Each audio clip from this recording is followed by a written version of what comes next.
Have you had men where you can just stop TRT after a while and say, well, your natural production is back to normal, you're fine?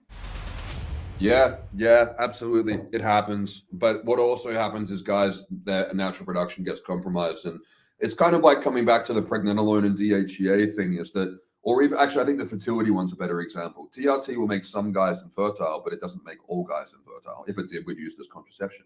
So does TRT permanently damage some guys' natural production? Absolutely.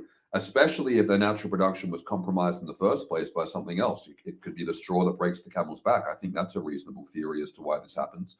But absolutely, some guys will do TRT under the guise of a trial, which, again, I don't recommend guys do. I recommend that if you're going to do it, you do it under the presumption that it's going to be for life unless something goes drastically wrong. But yeah, I've seen plenty of guys start TRT, stop it, and their levels go right back to where they were before. Particularly guys who, aren't even aware of PCTs. They'll just stop their treatment because they got side effects, didn't like it. They'll go back to the doctor 6 months later and their levels will be right where they were before. I see that all the time when guys come to me and show me their history. They've started and stopped it. And I think that, again, I'm not recommending anyone does this as a trial. I don't think that's a good way to look at it because of the risk of impacting your natural production. But if you are going to do it under this and ignore that advice, at least take this advice. Use cream.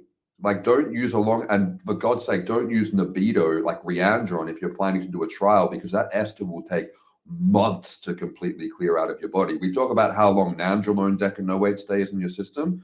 Testosterone undecanoate will stay in there even longer. I couldn't imagine stopping something like Nebido or Reandron and letting your natural production come back. That would take forever. So if you are going to do it under the premise of a trial, which again, I don't recommend you do, it makes much more sense to use something like cream, or if you can get it prescribed, testosterone propionate, because it's going to work out of your body so much faster, which is going to force your body to keep your natural production back online quicker.